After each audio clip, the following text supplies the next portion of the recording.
Cross matching பண்ணுறாங்க. எதுக்கு cross matching பண்ணுறாங்கன்னா அவங்க 2 பேரோட பிளட் மேட்ச் ஆச்சுன்னா தான் அந்த உடம்புக்குள்ளே ஏற்ற முடியும், எந்த அலர்ஜியும் ஏற்படாது அப்படின்றது அலோபதியோடைய செய்தி. அவங்களுடைய ஒரு ஃபார்மேட். அதுக்காக அவங்க என்ன பண்ணுறாங்கன்னா கிராஸ் மேட்சிங் பண்ணலாம். கிராஸ் மேட்சிங் பண்ணும்போது 2 பிளட்டையும் ஸ்லைடில் வச்சு மைக்ரோஸ்கோப்பில் பார்க்கும்போது எந்த விதமான எதிர்ப்பு, அதாவது ஒரு பிளட் என்ன பண்ண, பிளட்டு ஒரு உயிர் தானே, அதுவும் ஒரு உயிர் இருக்கிற செல்ஸ் இல்லையா. அப்போது தனக்கு மேட்ச் ஆகாத ஒரு செல்ஸ் அதுக்குள்ளே மிக்ஸ் ஆகும்போது, கலக்கும்போது அதை எதிர்ப்பு தெரிவிக்கும் ஒன்று, இல்லை அமைதியாக இருக்கும். 2 வேலை அது செய்யும். சம்டைம்ஸ் வந்து உடனே எதிர்ப்பு தெரிவிக்கும், சம்டைம்ஸ் வந்து கொஞ்ச நேரம் பொறுத்து எதிர்ப்பு தெரிவிக்கும். அதை வந்து மைக்ரோ கிளப்பிங் அப்படின்னு சொல்லுவாங்க. ஃபஸ்ட்டு வந்து என்ன பண்ணுவாங்க அலோபதியில் அப்படின்னா, ஒரு அறுவை சிகிச்சை பண்ணுறதுக்கு முன்னாடி கிராஸ் மேட்சிங்கோ இல்லை ஆக்சிடென்ட்டில் எதுக்கோ ஒரு பிளட் ஏற்றுறாங்க இல்லையா. அப்போ அந்த கிராஸ் மேட்சிங் மெத்தடில் செக் பண்ணும்பொழுது பார்த்தீங்கன்னா 2 பிளட்டும் எந்த ஒரு ஃபியூ மினிட்ஸ் பார்ப்பாங்க, எந்த விதமான எதிர்ப்பும் இல்லாமல் 2மே அமைதியாகவே இருக்குது அப்படின்னா இந்த பிளட் வந்து எலிஜிபிள், ஏற்றுறதுக்கான எலிஜிபிள் அப்படின்னு சொல்லிட்டு ஏற்ற ஆரம்பிப்பாங்க. ஆனால் சம்டைம்ஸ் என்ன ஆகுனா, கொஞ்சம் நேரம் கழிச்சு சில பிளட் வந்து உடனே, அதாவது நம்ம உடம்புல இருக்கிற ஒவ்வொரு அணுக்களும் திசுக்களும் வந்து எல்லாரோடையும் ஒரே மாதிரி இருக்காது. அதை தான் வந்து நம்மளோட கேரக்டர் டிசைன் பண்ணுறோம். சில பேர் வந்து ரொம்ப ஃபாஸ்ட்டாக ஆக்டிவ் பண்ணுவாங்க, ஒரு விஷயத்தை நம்ம சொல்லி தரும்போது ஃபாஸ்ட்டாக கேட்ச் பண்ணிப்பாங்க இல்லையா. சில பேர் வந்து ரொம்ப ஸ்லோவாக கேட்ச் பண்ணிப்பாங்க. சில பேர் வந்து திரும்பவும் சொல்ல கேட்ச் பண்ணுவாங்க. சில பேர் வந்து எழுதி பார்ப்பாங்க. சில பேர் கேட்டாலே புரிஞ்சிடும். இப்படி வெவ்வேறு மனிதர்கள் இருக்கிறாங்க இல்லையா. அப்போ நம்மளுடைய என்ன கேரக்டர்ஸ் அப்படின்னு டிசைட் பண்ணுறது எதுன்னு பார்த்தீங்கன்னா நம்ம உடம்புல இருக்கிற செல்ஸ் தான். நம்ம இங்கே என்ன கேரக்டரோ அதான் செல்ஸோட ஃபார்மேஷன், செல்ஸ் என்ன கேரக்டரோ அதான் நம்மளுடைய கேரக்டர், செல்ஸ் என்ன ஃபார்மேஷனில் இருக்கோ அதான் நம்மளுடைய கேரக்டர். இப்படி தான் இருக்குது. அப்போது ஒரு மனிதருடைய பாடி அவர் எப்படிப்பட்டவர், அப்படி அந்த செல்ஸ் எப்படி இருக்குங்கிறத அவருடைய கேரக்டரை வச்சு அனலைஸ் பண்ணிக்கலாம். சரியா. சில பேரோட பிளட் இமீடியட்டாக எதிர்ப்பு தெரிவிக்கும். இது பண்ணும்போதே பிளட்டை சேர்க்கும் பொழுதே கிராஸ் மேட்சிங்லேயே எதிர்ப்பு தெரிவிக்கும். சில பேரோட பிளட் வந்து ரொம்ப ஸ்லோவாக இருக்கும், அவங்களுடைய கேரக்டர் மாதிரியே லேட் ரியாக்ஷனாக இருக்கும். ஸோ கொஞ்சம் சில நிமிடங்கள் கழித்து ஒன்றுக்கு ஒன்று ஃபைட் பண்ண ஆரம்பிச்சோம். அப்படி ஃபைட் பண்ணும்பொழுது தான் வந்து அந்த ஃபியூஷன் ஆகும், அதாவது 2 பேரும் சேராமல் மைக்ரோ கிளப்பிங் ஆகும். இதை வந்து சில டாக்டர்ஸ் வந்து கவனிக்க மாட்டாங்க. என்னென்னா உடனே அந்த நிமிஷம் வந்து 2 பேர் அமைதியாக இருக்கா அப்படின்னு சொல்லிட்டு, ஏன்னா டாக்டர்ஸ் அலோபதிக்கு வந்து இந்த செல்ஸை பற்றிலாம் அந்த அளவுக்கு பெருசாக நாலேஜ் கிடையாது. அவங்களோட செல்ஸ் அப்படிங்கிறது ஒரு உயிரற்ற பொருள், அவ்வளோதான், உடம்புல இருக்கிற திசு அவ்வளோதான் அப்படின்ற ஒரு இதுதான் அந்த டிஷ்யூ மேலே இருக்கே தவிர அது ஒரு உயிர். அதுக்கும் ஒவ்வொரு செல்லுக்கும் ஒவ்வொரு டிஷ்யூக்குமே உயிர் இருக்குது. அது ஒரு மனிதனுடைய கேரக்டர் அப்படிங்கிற அந்த ஒரு நுட்பமான அறிவு வந்து அலோபதி கிட்ட கிடையாது. ஸோ அவங்கள பொறுத்த வரைக்கும் அந்த நிமிஷம் அது மேட்ச் ஆகிடுச்சு அவ்வளோதான். ஆனால் கொஞ்சம் நேரம் பொறுத்த ரேட் ரியாக்ஷன் பண்ணுற செல்ஸும் இருக்காங்கன்றது அவங்களுக்கு தெரியாது. ஸோ அவங்க உடனே என்ன பண்ணிடுவாங்கன்னா, ஓகே 2 பிளட்டும் அமைதியாக இருக்குது, ஸோ மேட்ச் ஆகிடுச்சுன்னு சொல்லிட்டு ஏற்றிடுவாங்க. நிறைய பேருக்கு ஆப்ரேஷன் அப்போ அலர்ஜியால் இறந்தவங்க பிளட் ஏற்றின உடனே ஃபிட்ஸ் வர்றது, இந்த மாதிரியான பிரச்சனைகள்லாம் வந்து வரதுக்கான காரணம் அப்படின்னு பார்த்தீங்கன்னா இந்த மாதிரி மைக்ரோ கிளப்பிங்னால கொஞ்சம் நேரம் பொறுத்து ரேட் ரியாக்ஷன் பண்ணுறவருக்கு வெயிட் பண்ணாமல் அந்த ஸ்லைடை அப்போ பார்த்துட்டு அதோட கிளியர் பண்ணிடுவாங்க. கொஞ்சம் நேரம் பொறுத்து அதை ரியாக்ட் ஆகிறது மிஸ் பண்ணிடுவாங்க, பார்க்க மாட்டாங்க, கவனிக்க மாட்டாங்க. அவங்களுக்கு வேலை முடிஞ்சால் போதும், அவ்வளோதானே. யார் இந்த காலத்தில் வந்து ரொம்ப ரெஸ்பான்சிபிளாக வேலை செய்வாங்க இல்லையா.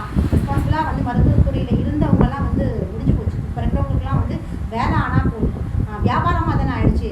ஸோ ப்ளஸ் என்ன பண்ணுறாங்கன்னா ஒரு சேஃப்டிக்காக அலர்ஜி மெடிசன் வந்து அந்த பிளட்டை கலந்துருவாங்க, அலர்ஜி இன்ஜெக்ஷனை வந்து கலந்து ஏற்றுவாங்க சேஃப்டிக்காக. ஏன்னா நாளைக்கு வந்து ஃபிட்ஸோ இல்லை அலர்ஜி ப்ராப்ளம் ஏதாவது வந்துடும் சொல்லி. ஸோ அது ஒரு பக்கம். ஆல்ரெடி வந்து ஹெப்பாரின் ஒரு கெமிக்கல் இருக்கும். அதுக்கப்புறம் அந்த பிளட்டு வந்து தங்களுடைய பிளட்டு கிடையாது, இன்னொருத்தரோட பிளட்டு. அது ப்ளஸ் அலர்ஜிக்காக ஒரு மெடிசன் ஆட் பண்ணுவோம். ஸோ இத்தனையும் சேர்ந்து ஒருத்தர் உடம்புல ஏற்றுற பிளட்டு அப்போ ஃபுல்லாகவே இம்ப்யூராக தானே இருக்கும். அவங்களோட பிளட்டே அவங்களுக்கு நல்லா தான் இருக்கும் ஆல்ரெடி. அது வெளியே போகிற அவங்களுடைய டேமேஜ்டு செல்ஸில் போகிற பிளட்டை தவிர மிச்சம் இருக்கிற பிளட் அவங்களுக்கு நல்லா தான் இருந்திருக்கும். ஆனால் நம்ம ஏற்றுனதுக்கப்புறம் தான் இத்தனை கெமிக்கல்ஸும் இந்த மாதிரியான விஷயங்கள் ஒவ்வாமையும் சேர்ந்து அந்த உடம்புல வந்து உடம்புக்கு வந்து உடனே ரியாக்ட் பண்ண ஆரம்பிச்சிடும். ஆன் ஸ்பாட் ரியாக்ஷனாக வந்து ஃபிட்ஸ் அந்த மாதிரி வந்து இறந்து போகிற அளவுக்கு நடந்திருக்கு. இதை வந்து பதிவு பண்ணியிருக்காங்க மாதிரசாலை அப்படிங்கிற ஒரு நூலில் வந்து இப்படி இறந்தவங்களை வந்து பதிவு பண்ணியிருக்காங்க. நான் ஏன் அதை சொல்கிறேன் அப்படின்னா, எந்த ஒரு நூல்லையும் ஒரு விஷயத்தை வந்து பதிவு பண்ணுறாங்க அப்படின்னா அதை வந்து உண்மை இருந்தால் மட்டும்தான் பதிவு பண்ண முடியும். ஏன்னா அது ஒரு ஆவணம் இல்லையா. ஒரு புக்காக ரிலீஸ் ஆகுது அப்படின்னா அதை வந்து அது ஒரு உண்மையான சம்பவமாக இருந்தால் மட்டும்தான் அதை வந்து பதிவு பண்ணுறதுக்கான ரைட்ஸ் இருக்குது. சரிங்களா. ஸோ அதுவும் மருத்துவத்துறை அப்படின்னும் பொழுது ரொம்ப கேர்ஃபுல்லான விஷயங்கள் உண்மையாக இருந்தால் மட்டும்தான் பதிவு பண்ணணும். ஸோ அந்த புத்தகத்தில் இந்த மாதிரி மைக்ரோ கிளப்பிங்னால ஒவ்வாமை ஏற்பட்டு ஆப்ரேஷன் பண்ணும் பொழுது இறந்தவருடைய ஒரு சம்பவத்தை வந்து பதிவு பண்ணியிருக்காங்க. ஸோ எந்த அளவுக்கு வந்து ஒரு மருத்துவ அலட்சியன்றதை நீங்கள் பாருங்கள். ஒரு சாதாரண பிளட் ஏற்றுறதுனால அதை அதை செக் பண்ணாமல் ஒரு சில நிமிஷங்கள் வெயிட் பண்ணல. செக் பண்ணவர் வந்து ஆல்ரெடி வந்து சொல்லியிருக்காரு, அதாவது லேபில் ஒர்க் பண்ணுறவர் ஃபஸ்ட்டு ரியாக்ட் ஆகல, ஓகே கிராஸ் மேட்சிங்கில் சக்ஸஸ்ஃபுல்னு சொன்னார். சில நிமிடங்கள் கழிச்சு திரும்பவும் அந்த ஸ்லைடை வச்சு பார்க்கும்போது ரெண்டு பிளட்டுமே ஒன்றுக்கு ஒன்று ஃபைட் பண்ணியிருக்கு. எதிர்த்து வந்தோடனே அவர் உடனே போய் இது வந்து மைக்ரோ கிளப்பிங் சொல்லியிருக்காரு. ஆனால் டாக்டர் அதை பெருசுப்படுத்தாமல், இல்லை பரவாயில்ல ஒன்றும் பிரச்சனை இல்லை, எங்களுக்கு வந்து இமீடியட் ரிசல்ட் இமீடியட்டாக வர அந்த கிராஸ் எதிர்ப்பு தான் வந்து எங்களுக்கு வேணுமே தவிர கொஞ்ச நேரம் பொறுத்து வரதெல்லாம் ஒன்றும் பரவாயில்ல, அதை வந்து நாங்கள் கன்சிடர் பண்ண மாட்டோம்னு சொல்லி நிராகரிச்சதுனால அந்த அறுவை சிகிச்சை பண்ணிட்டே இருக்கும்போது, ஆப்ரேஷன் பண்ணிட்டே இருக்கும்போது அந்த நபர் வந்து இறந்து போயிட்டார். ஸோ பிளட் ஏற்றுறதுனால இத்தனை காம்ப்ளிகேஷன். இதனால தான் வந்து பிளட் ஏற்றுறது அந்தளவுக்கு சேஃப்டி இல்லை அப்படின்னு சொல்லுவோம். ப்ளஸ் அது இன்னொன்று என்ன பார்த்தீங்கன்னா, பிளட் ஏற்றுனதுக்கப்புறம் அந்த பிளட் உடம்பு வச்சுக்காது. அது இந்த உடம்பை பொறுத்தவரைக்கும் அந்நிய பொருள்.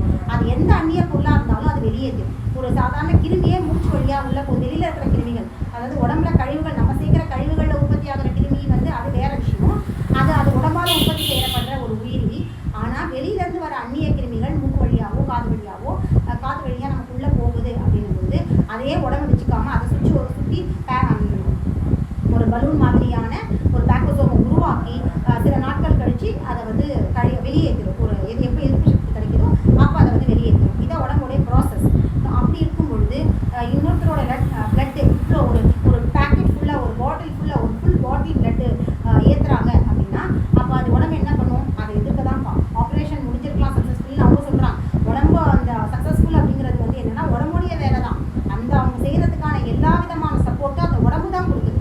அதோடைய இருக்கிற பிளட்ல இருந்து தான் அந்த உடம்பை வந்து அது ஆப்ரேஷனுக்கு ஒத்துழைக்கிறதே தவிர இவங்க ஏற்றுற பிளட்டால் அந்த ஆப்ரேஷன் எந்த சக்ஸஸ்ஃபுல்லாக ஆகலை. இந்த அறிவு வந்து அலோபதி கிடையாது.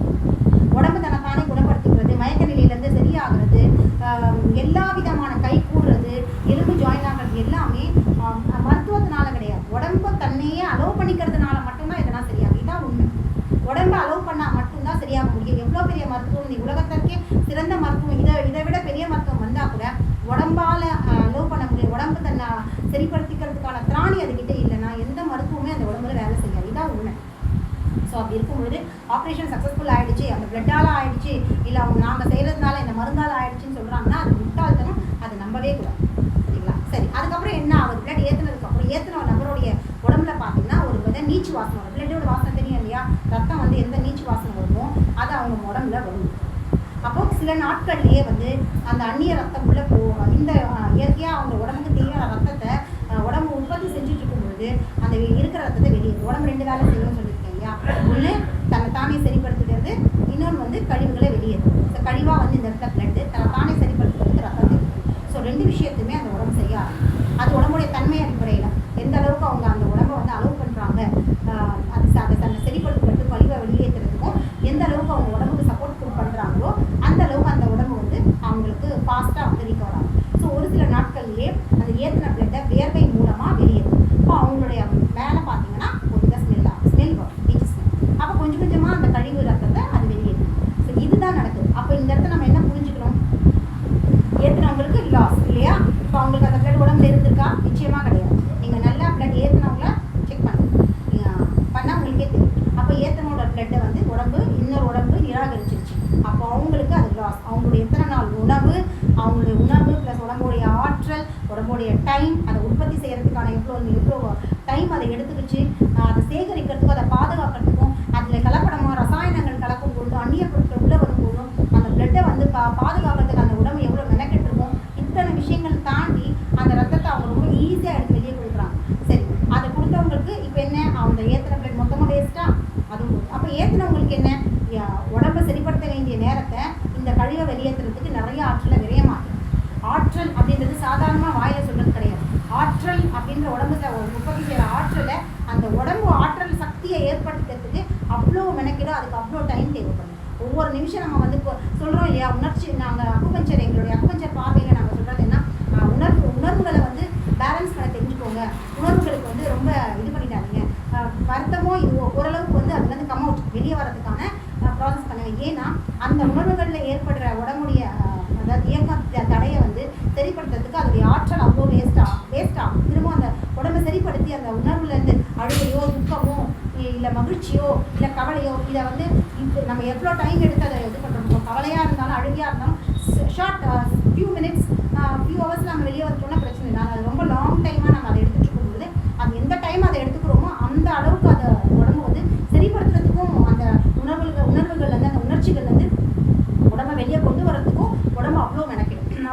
ஹாஸ்டலில் வந்து அதை யூஸ் பண்ணிக்கோங்க. அப்போ இதே மாதிரி தான் இந்த உடம்புக்கும் வந்து இந்த கழிவுகளை வெளியேற்றுறதுக்கும். ஸோ அப்போச்சட் பார்வையில் நாங்கள் இந்த பிளட் டொனேஷனை வந்து நிச்சயமாக அதை அக்செப்ட் பண்ணவும் மாட்டோம், அதுக்கு நாங்கள் ஒத்துக்கவும் மாட்டோம். ஸோ அந்த உடம்புல இருக்கிற ரத்தத்தை வெளியேற்றும். அப்போ 2 பேருக்குமே இங்கே வந்து லாஸ் இல்லையா? அப்போது இதை நம்ம இப்போ இதில் நம்ம என்ன புரிஞ்சுக்கலாம்னா பிளட்டை ஏற்றுறதுன்றது 2 பேருக்குமே எந்த விதத்துலையுமே யூஸ் கிடையாது அப்படிங்கிறத தான் நம்ம புரிஞ்சுக்கணும். அலோபதி வந்து மக்களை என்னென்னலாம் பண்ண முடியுமோ, கிட்னியை எடுத்துறாங்க, கண்ணை எடுக்கிறாங்க, அதை எடுக்கிறாங்க, இதை டிரான்ஸ்பிளான்ட் பண்ணுறாங்க. இன்னும் நல்லா தெரிஞ்சுக்கணும், கிட்னி டிரான்ஸ்பிளான்டேஷனில் கூட பார்த்தீங்கன்னா அவங்களுடைய பழைய கிட்னியை இருந்துக்கிட்டே தான் பக்கத்தில் புது கிட்னி வைப்பாங்களே தவிர பழைய கிட்னி எடுத்து காட்ட சொல்லுங்க காட்ட மாட்டாங்க. அப்போ கொஞ்சம் கொஞ்சமாக அந்த வேலை செய்கிறதுன்னு பார்த்தீங்கன்னா அவங்களுடைய பழைய கிட்னி தான் புதுசாக வச்ச கிட்னியில் வேலை செய்யும். வெளியிலேருந்து வர எந்த அந்நிய பொருளையும் வந்து உடல் ஏற்றுக்காது. அது எந்த பொருளாக பேக் பண்ணி தனியாக வச்சு இதான் உடம்புல. அடுத்தது நம்ம இதை பற்றி இன்னும் டிரான்ஸ்பிளான்டேஷன் பற்றி நிறைய விஷயங்கள் பார்ப்போம். இந்த பிளட் டொனேஷன் பற்றி